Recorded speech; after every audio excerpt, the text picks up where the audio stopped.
গলির শেষ প্রান্তে ছিল একটি জরাজীর্ণ কাঁচা বাড়ি, যেখানে রামনাথ নামের এক বৃদ্ধ জেলে জীবনের শেষ নিঃশ্বাস গুনছিলেন। তিনি গঙ্গার দিকে জাল ফেলতেন আর যা কিছু হাতে আসত তা বিক্রি করে দুবেলার খাবার জোগাড় করতেন। সেদিনও তেমনই কিছু ঘটেছিল। সন্ধ্যার সময় ক্লান্ত শ্রান্ত রামনাথ যখন ঘরে ফিরলেন, দরজা খুলতেই তার বুক যেন এক মুহূর্তের জন্য থেমে গেল। তার বিছানায় শুয়েছিল এক নিষ্পাপ কোমল মেয়ে, চাঁদের মতো গায়ের রং, গভীর চোখ আর বয়স বড়জোর 18 বছর। রামনাথের গলা কেঁপে উঠল। তুমি কে? আমার ঘরে কি করছো? আর এটা আমার বিছানা, তোমার কি কোনো লজ্জা নেই? মেয়েটি ভয়ে উঠে বসলো। তার চোখে ছিল এক অদ্ভুত সারল্য আর ভয়। আমাকে এখন কিছু বলতে হবে না, সে ফিসফিস করে বলল। সময় এলে সব জানতে পারবে, শুধু আমাকে তোমার কাছে থাকতে দাও। রামনাথ ছটফট করে উঠলেন। এসব কি আবল তাবল বকছো? আমি তোমাকে চিনি না, তোমার সাথে আমার কোনো সম্পর্কও নেই। তুমি একজন যুবতী মেয়ে আর আমি 80 বছরের এক বৃদ্ধ।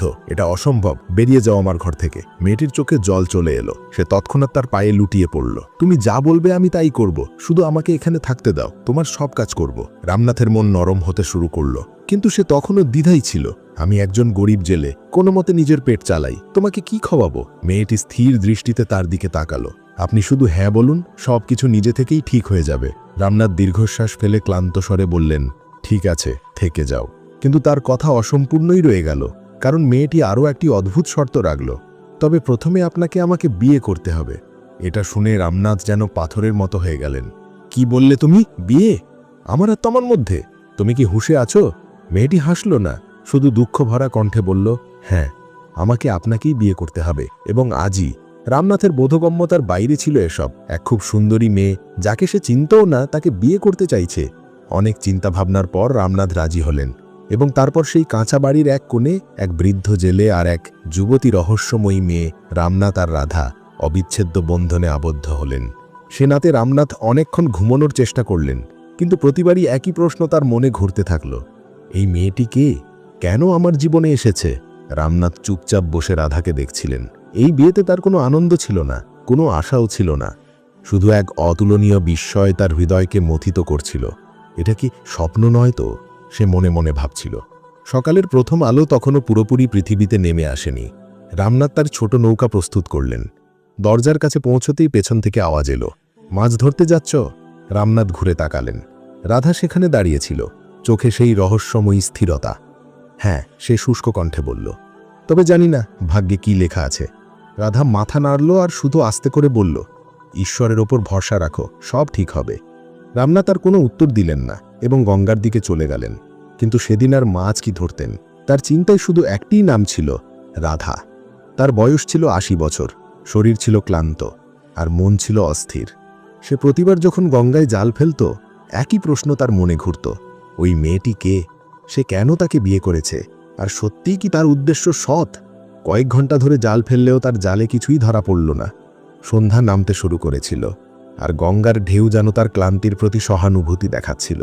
ক্লান্ত শ্রান্ত রামনাথ যখন বাড়ি ফিরলেন, দেখলেন রাধা দরজায় দাঁড়িয়ে আছে, চোখে আশা। মাছ এনেছ? সে জিজ্ঞাসা করল।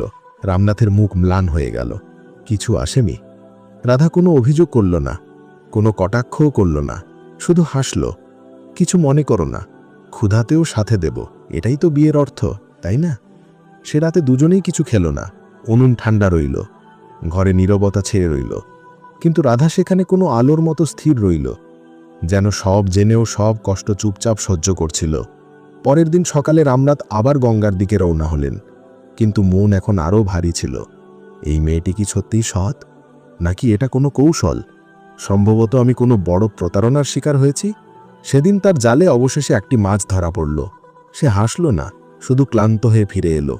বাড়ি পৌঁছতেই রাধা মাছটি নিয়ে হাসি মুখে বলল, একটু অপেক্ষা করো, আমি রান্না করে দিচ্ছি। কিন্তু কিছুক্ষণ পর সে ফিরে এলো। রান্নাঘরে কিছুই নেই, নুন, তেল, মশলা কিছুই নেই। রামনাথ ক্লান্ত স্বরে বলল, আমি তো বলেছিলাম আমার কাছে কিছুই নেই, যে মাছ পাই তা কয়লোয় পুড়িয়ে খেয়ে ফেলি। রাধা কোনো অভিযোগ করল না, কোনো কটাক্ষও করল না। সে তৎক্ষণাৎ মাছটি কয়লার ওপর রেখে দিল। কিছুক্ষণ পর দুজনে অর্ধেক অর্ধেক মাছ ভাগ করে খেল। রামনাথ খেল ঠিকই, কিন্তু মনের বোঝা আরও বেড়ে গিয়েছিল। অবশেষে সেই একই প্রশ্ন আবার জিজ্ঞেস করল, রাধা, এবার তো বলো তুমি কে? কারণ আমাকে বিয়ে করে। রাধা একটি গভীর শ্বাস নিল, তার চোখে জল এসে গেল। আর একটু ধৈর্য ধরুন রামনাথ, খুব শিগগিরই সব বুঝতে পারবেন, এবং তখন আপনার প্রতিটি প্রশ্ন, প্রতিটি কষ্ট সব মুছে যাবে। সে রাতে রামনাথের ঘুম এলো না। পরের দিন সকালে যখন সে গঙ্গা থেকে ফিরল, তার জীবন যেন থেমে গেল। বাড়িতে নীরবতা ছিল, রাধা কোথাও ছিল না। সে এদিক ওদিক দৌড়ালো, ডাকলো, কিন্তু কোনো উত্তর এলো না। আর তারপর তার চোখ পড়ল সেই পুরনো হলুদ সিন্দুকের ওপর, যে সিন্দুক সে বহু বছর ধরে খোলেনি, যেখানে তার মায়ের শেষ স্মৃতি সোনার দুল রাখা ছিল।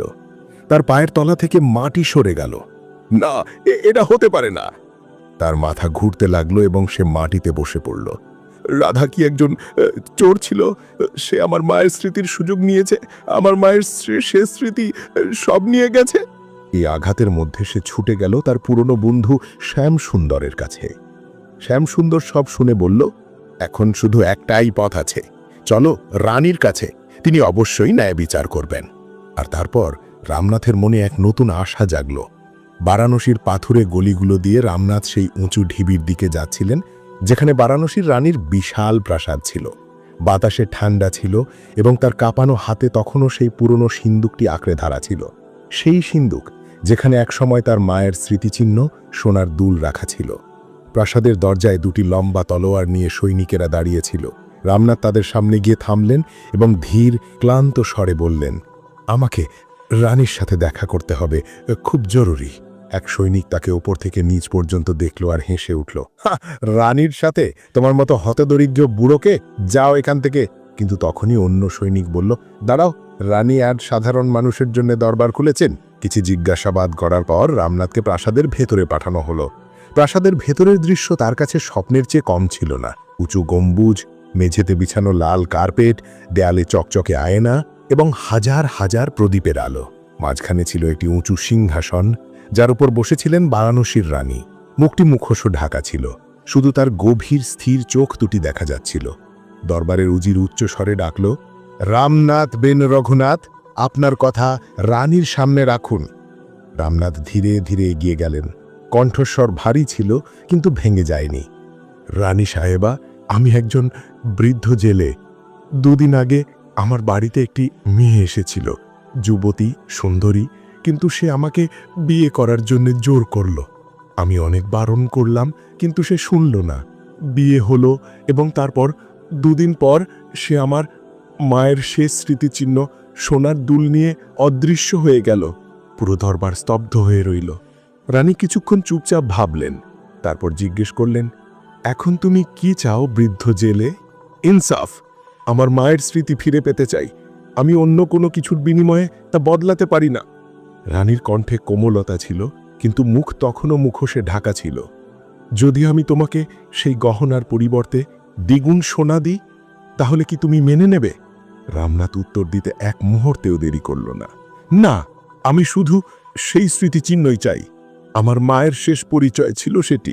রানী কিছুক্ষণ নীরব রইলেন, তারপর বললেন, তোমার কথা গুরুত্ব সহকারে বিবেচনা করা হবে। দরবার আজ শেষ হচ্ছে, তুমি বাইরে অপেক্ষা করো। রামনাথ কিছু বলতে চেয়েছিল, কিন্তু প্রহরীরা ইশারায় তাকে বাইরে পাঠিয়ে দিল। প্রাসাদের বাইরের অংশে তাকে একটি ছোট কক্ষ দেওয়া হলো। রানী কোনো সাধারণ মানুষকে প্রাসাদে রাত কাটাতে দিতেন না। সে রাতে রামনাথের ঘুম এলো না। সকাল হতেই দরবার আবার বসল। রামনাথকে আবার ডাকা হলো। এবার দরবারের পরিবেশ আগের চেয়ে ভিন্ন ছিল। কম লোক ছিল। রানী তার সিংহাসনে বসেছিলেন, কিন্তু আজ তার মুখে মুখোশের সাথে একটি গভীর রহস্য ছিল। উজির বলল, রানী সাহেবা সিদ্ধান্ত নিয়েছেন যে আজ আপনার সাথে একটি গোপন সাক্ষাৎ করা হবে। রামনাথ চমকে উঠল। আমার সাথে একা? হ্যাঁ, তবে আগামীকাল পর্যন্ত সব হবে। ততক্ষণ পর্যন্ত আপনি প্রাসাদে থাকবেন। রামনাথ এক শেষ আশা নিয়ে রানীর সাথে দেখা করার প্রস্তুতি নিচ্ছিলেন। একটি দাসী এসে বলল, রানী সাহেবা অপেক্ষা করছেন। আপনাকে একা সিংহাসন কক্ষে ডাকা হয়েছে, যেখানে বারাণসীর রানী তার অপেক্ষা করছিলেন। বসে যাও রামনাথ। রানী একই ভঙ্গিতে বসেছিলেন, মুখ তখনও মুখোশে ঢাকা। রামনাথ নিচু স্বরে কাঁপানো কণ্ঠে বলল, একদম সাহেবা, আমি আপনার সামনে মাথা নিচু করে ন্যায় বিচার চাইতে এসেছি। আপনি আমাকে একা দেখা করার জন্য ডেকেছেন, এই বৃদ্ধকে এত সম্মান দিয়েছেন। আসলে এর রহস্য কি, আর আপনি আমার নাম জানলেন কিভাবে? রানী উঠলেন এবং কয়েক পা হেঁটে সেই সিন্দুকের কাছে গেলেন। যেখানে সেই সোনার দুল রাখা ছিল, যা রামনাথের মায়ের শেষ স্মৃতিচিহ্ন ছিল। রামনাথ সেই সিন্দুক দেখে হতভাগ হয়ে গেল। এই সিন্দুক আমার মায়ের গহনার, এটা আপনার কাছে এলো কোথা থেকে? আপনি এত তাড়াতাড়ি চোরকে খুঁজে বের করেছেন, মেনে নিলাম। আপনি সত্যি একজন সত্যিকারের রানী। সেই চোরনি কোথায়, যার কাছ থেকে আপনি আমার মায়ের শেষ স্মৃতিচিহ্ন পেয়েছেন? আমার শেষ অনুরোধেই আমাকে তার সাথে দেখা করিয়ে দিন। আমি তাকে জিজ্ঞেস করব সে এমন কেন করেছে। রানী সিন্দুকটিকে আবার তার আগের জায়গায় রেখে দিলেন। রামনাথ বলল, তুমি এটা কি করছো? এটা একটা স্মৃতিচিহ্ন, এটা ফেরত নিলে কেন? রানী বললেন, উত্তর জানার জন্য তোমাকে আরো একদিন এখানে থাকতে হবে। আগামীকাল দেওয়ানি আমে তোমার সব প্রশ্নের উত্তর পেয়ে যাবে। রামনাথ মায়ের হারানো গহনা ফিরে পেয়ে খুশি হয়েছিল। এখন আরো এক দোটানায় পড়ে গেল। এখন কাল কি হবে? কাল কি প্রশ্নের উত্তর পাওয়া যাবে? পরের দিন সকালে রামনাথ দেওয়ানি আমি উপস্থিত হলেন। রানীর কণ্ঠস্বর প্রতিধ্বনিত হলো, ধীর কিন্তু কর্তৃত্বপূর্ণ। এখন তুমি কি চাও? ইনসাফ। আমার মায়ের শেষ স্মৃতিচিহ্ন ফিরিয়ে দিন, ওটা আমার জীবনের কারণ ছিল। রানী কিছুক্ষণ নীরবভাবে তার দিকে তাকালেন, মুখোশের পেছন থেকে তার চোখ দিয়ে। তারপর ধীরে ধীরে তার মুখোশ সরালেন এবং রামনাথের হুঁশ উড়ে গেল। সেই মুখ, সেই চোখ, সেই হাসি, সে আর কেউ নয়, রাধাই ছিল। রামনাথের পা কাঁপতে লাগলো, তার চোখ কপালে উঠে গেল। রাধা, এটা কি রহস্য? তুমি রানী? প্রাসাদের পুরো সভা স্তব্ধ হয়ে গেল। রানী অর্থাৎ রাধা তার উঁচু সিংহাসন থেকে উঠলেন এবং ধীরে ধীরে রামনাথের কাছে এলেন। হ্যাঁ, আমি রাধা। রামনাথ তখনও বিস্ময় ছিল। কিন্তু তুমি আমাকে বিয়ে করেছিলে কেন? আমার সাথে এইসব কেন করলে? রাধার চোখ ভিজে উঠল। সেই কথা যা এতক্ষণ লুকানো ছিল, এখন বলার সময় এসেছিল। কে ছিল রাধা সতী? কেন সে রামনাথকে বিয়ে করেছিল? কি রহস্য ছিল তার জীবনের? আর কিভাবে তার অতীত বাধা ছিল? আজ থেকে 20 বছর আগে রাধা বলতে শুরু করল, একটা ছোট মেয়েকে গঙ্গার কিনারে একা ফেলে দেওয়া হয়েছিল। এক বৃদ্ধ জেলে তাকে দেখেছিল, তার জীবন বাঁচিয়েছিল এবং তারপর তাকে একটা অনাথ আশ্রমে পাঠিয়ে দেওয়া হয়েছিল। সে সময় হয়তো আপনার মনে নাও থাকতে পারে, তবে সেই ছোট মেয়েটি আমিই ছিলাম, আর সেই বৃদ্ধ জেলে ছিলেন আপনি, রামনাথ। যদি সেদিন আপনি আমাকে ওখান থেকে না উঠাতেন, তাহলে আমি বেঁচে ফিরতাম না। অনাথ আশ্রমে আমাকে লালন পালন করা হয়েছিল, পড়াশোনা করানো হয়েছিল এবং ধীরে ধীরে আমার ভাগ্য পরিবর্তিত হতে লাগলো। যে একজন ধনী বৃদ্ধ আমাকে দত্তক নিয়েছিলেন এবং যখন তিনি মারা গেলেন তখন তিনি আমাকে তার সমস্ত সম্পত্তি দিয়ে গেলেন। কিন্তু এই সমস্ত সম্পত্তি একটা অভাব রয়ে গিয়েছিল, ঋণের বোঝা। সে থামলো আর একটা গভীর শ্বাস নিল। ঋণের বোঝা, আপনার ঋণ রামনাথ। আপনি আমাকে সেই সময় বাঁচিয়েছিলেন যখন আমি এই পৃথিবীর উপর শুধু একটা বোঝা ছিলাম। আমি চাইলে আপনাকে কিছু সোনা দিতে পারতাম, কিছু জমি, কিন্তু সেসব যথেষ্ট ছিল না। রামনাথের চোখ থেকে জল গড়িয়ে পড়ল। কিন্তু তুমি আমাকে বিয়ে করেছিলে কেন? কারণ যদি আমি শুধু একজন মেয়ে হয়ে আসতাম, তাহলে আপনি আমাকে আপনার বাড়িতে রাখতেন না, আপনার আত্মসম্মানে আঘাত লাগতো। কিন্তু বিয়ের পর একজন স্ত্রী হিসেবে আমি আপনার বাড়িতে থাকতে পারতাম, আপনার সেবা করতে পারতাম। আমি জানতাম আপনার অবস্থা খুব খারাপ এবং আমাকে যে কোনো মূল্যে সেই ঋণ শোধ করতে হতো। আর আপনার মায়ের স্মৃতিচিহ্ন, আমি ওটা শুধু এই জন্য নিয়েছিলাম যাতে আপনাকে এখানে ডাকতে পারি। কারণ আমি চেয়েছিলাম যে একদিন আপনি নিজের চোখে দেখেন যে শিশুকে আপনি বাঁচিয়েছিলেন আজ সে কি হয়েছে। আর আপনার অনুগ্রহের ঋণ আমি কখনো ভুলিনি। রামনাথের মুখ এখন বদলে গিয়েছিল। আমি তো কখনো ভাবিনি যে আমার একটি ছোট সাহায্য কারো জীবন বদলে দেবে। সাহায্য নয় রামনাথ, রাধা বলল, ওটা ছিল আপনার দয়া, আপনার উদারতা, যা আজ আমার আত্মার পরিচয় হয়ে উঠেছে। যে শিশুকে সে একসময় মৃতপ্রায় অবস্থায় গঙ্গার কিনারে পেয়েছিল, আজ তার রক্ষক হয়ে সামনে ছিল। তবে এখন তার কপালে ছিল মুকুট আর চোখে ছিল পৃথিবীকে বদলে দেবার শক্তি। রাধা ধীরে ধীরে রামনাথের হাত ধরল। রামনাথ মাথা নিচু করল। কিন্তু এখন তুমি রানী আর আমি শুধু একজন দরিদ্র জেলে। রাধা মুখে হাসিয়েবে বলল, আপনি আমাকে নাম দিয়েছেন, জীবন দিয়েছেন, আর যে জীবন দেয় সে শুধু একটা সম্পর্ক নয়, পুরো পৃথিবী হয়ে ওঠে। আমি রানী হতে পারি, কিন্তু এখন আমি শুধু আপনার। দরবারের লোকেরা এখন রামনাথের দিকে তাকাতে লাগলো, যেখানে একজন বৃদ্ধ জেলে ছিল। আমি এখন আপনাকে একা থাকতে দেব না, রাধা বলল। এই প্রাসাদের একটি অংশ আপনার হবে, সব সুখ আপনার, প্রতিটি সন্ধে আপনার গল্প। এখন আমি আপনার দেখাশোনা করব। রামনাথের মুখে একটি ক্লান্ত হাসি ছিল, যে হাসি বহু বছরের কষ্টের পরই জন্ম নেয়। সে দীর্ঘশ্বাস ফেলল, যেন তার বুকের উপর থেকে বোঝা অবশেষে নেমে গেছে। সত্য সর্বদা একটি গল্পে নতুন আলো নিয়ে আসে। সত্যের মুখোমুখি যারা হয় তারাই প্রকৃত সম্মানিত হয়। পরের বার আবার দেখা হবে।